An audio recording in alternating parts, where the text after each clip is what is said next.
Hi నమస్తే. నేను మీ రాజగోపాల్ రెడ్డి కార్వేటి. తీవ్ర ఆందోళనలు, నిరసనల మధ్య గ్రూప్ 2 మెయిన్స్ ఎగ్జామ్ నిన్న కండక్ట్ చేశారు. రాజకీయంగా కూటమి ప్రభుత్వం ఆడిన వికృత క్రీడలో గ్రూప్ 2 అభ్యర్థులు బలైపోయారు.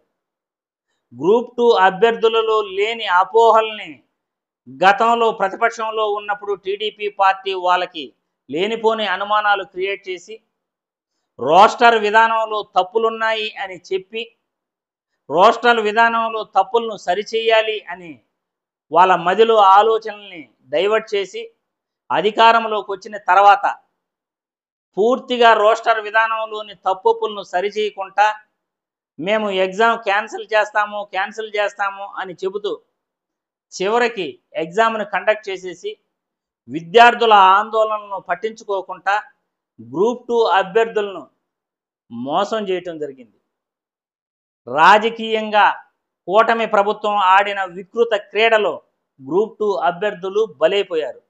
ఇదే చంద్రబాబు నాయుడు యొక్క రాజకీయ నీతి. దగా చేయటం, మోసం చేయటమే చంద్రబాబు నాయుడు యొక్క రాజకీయ నీతి. గత 14 సంవత్సరాల పరిపాలనలో కూడా చంద్రబాబు వల్ల ఏ ఒక్కరూ బాగుపడింది లేదు. ఏ ఒక్క మంచి పని కూడా జరిగింది లేదు. విద్యార్థుల మదిలో లేని ఆలోచనలను రోస్టర్ విధానంలో తప్పులున్నాయి, రిజర్వేషన్ రోస్టర్ విధానంలో తప్పులను సరిచేసి ఎగ్జామ్ కండక్ట్ చేయాలి అని 2021 నుండి వైసీపీ ప్రభుత్వంపై దుమ్మెత్తి పోసిన చంద్రబాబు నాయుడు గారు, పవన్ కళ్యాణ్ గారు, లోకేష్ బాబు గారు అధికారంలోకి వచ్చిన తర్వాత పూర్తిగా వీళ్ళు మాట్లాడిన మాటలు మర్చిపోయి గ్రూప్ 2 ఎగ్జామ్ని కండక్ట్ చేసేయటం జరిగింది. శనివారం గ్రూప్ 2 ఎగ్జామ్ వాయిదా పడుతుంది అంటూ ఏపీపీఎస్సీ బోర్డుకు మేము లేఖ రాశాము అంటూ కొన్ని ఎల్లో మీడియా ఛానల్లో ప్రచారం చేసి చివరికి ఏపీపీఎస్సీ బోర్డు ఏమీ స్పందించకుండా మేము ఎగ్జామ్ యథాతిథిగా కండక్ట్ చేసేస్తాము అని వాళ్ళు చెబుతూ ఆదివారం ఎగ్జామ్ని తీవ్ర ఆందోళనలు, నిరసనల మధ్య కండక్ట్ చేయటం జరిగింది. దీనిలో గ్రూప్ 2 అభ్యర్థులు బలైపోయారు. గ్రూప్ 2 మెయిన్స్ పరీక్ష రాసే అభ్యర్థులు చంద్రబాబు మరియు కూటమి ప్రభుత్వం చేసిన మోసాలకు బలైపోయారు. విద్యార్థులను మోసం చేసి రోస్టర్ విధానంలో రిజర్వేషన్ రోస్టర్ విధానంలో తప్పులు తడకున్నాయని వాళ్ళకి లేనిపోనివన్నీ వాళ్ళ మదిలో క్రియేట్ చేసి ఈరోజు అధికారంలోకి వచ్చిన తర్వాత పూర్తిగా వాళ్ళు చెప్పిన మాటలను మర్చిపోయి రిజర్వేషన్ రోస్టర్ విధానంలో తప్పులను సరిచేయకుండా ఎగ్జామ్ కండక్ట్ చేసేశారు. విద్యార్థులంతా కూడా వాళ్ళు అడిగిందేమి, అధికారంలో లేనప్పుడు మీరే కదా రోస్టర్ విధానంలో తప్పులున్నాయని చెప్పింది, రిజర్వేషన్ రోస్టర్ విధానంలో తప్పులను సరిచేసి మాకు ఎగ్జామ్ కండక్ట్ చేయండి, మే 11వ తేదీ ఎలాగో వాయిదా ఉంది కదా కోర్టులో, దాన్ని చూసి తర్వాత మీరు ఎగ్జామ్ కండక్ట్ చేయొచ్చు కదా అంటే ముందుగానే ఎగ్జామ్ను కండక్ట్ చేసేసారు.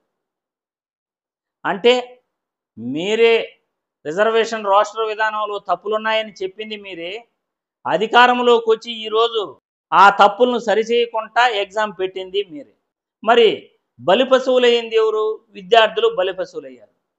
ఇప్పుడు ఏజ్ బార్ అయిపోతున్న విద్యార్థులందరూ కూడా మేము ఎగ్జామ్ సరిగా రాయలేదు, జనరల్ కేటగిరీలో మాకు మోసం జరుగుతుంది, రిజర్వేషన్ రోస్టర్ విధానంలో తప్పులున్నాయి, దీనివల్ల అభ్యర్థులందరికీ కూడా అన్యాయం జరుగుతుంది, ఈ తప్పులను సరిచేసి ఎగ్జామ్ కండక్ట్ చేయండి అంటే మేము వాయిదా వేస్తాము అని మీడియాల్లో అంతా ప్రచారం చేసి చివరికి ఎగ్జామ్ని కండక్ట్ చేసేసి విద్యార్థుల జీవితాలతో ఈరోజు కూటమి ప్రభుత్వం ఆడుకుంది అని విద్యార్థులంతా ఓపోతున్నారు.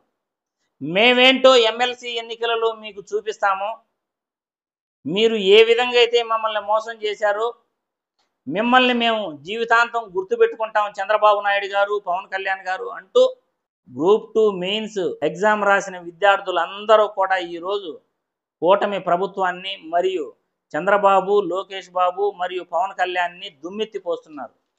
మాకు జరిగిన అన్యాయం అంతా ఇంత కాదు, మీరు చేసిన అన్యాయాన్ని జీవితాంతం గుర్తుపెట్టుకుంటాము, దగా చేశారు, అధికారంలో లేనప్పుడు ఒకలాగా అధికారంలోకి వచ్చిన తర్వాత ఒకలాగా 2 నాలుకలతో మాట్లాడటం మీకు మాత్రమే తగును, మేము అర్థం కాక మోసపోయాము అని గ్రూప్ 2 అభ్యర్థులందరూ కూడా కూటమి ప్రభుత్వంపై దుమ్మెత్తిపోశారు. నిజంగా ఇది బాధాకరమే. విద్యార్థుల మదిలో రిజర్వేషన్ రోస్టర్ విధానంలో తప్పులున్నాయి అని ప్రచారం చేసి అధికారంలోకి వచ్చిన తర్వాత విస్మరించి ఆ రోస్టర్ విధానంలో తప్పులను సరిచేయకుండా ఎగ్జామ్ కండక్ట్ చేయటం కూటమి ప్రభుత్వం యొక్క ముమ్మాటికి ఇది తప్పే అని ఈ వీడియో ద్వారా కూటమి ప్రభుత్వానికి తెలియజేస్తున్నాను.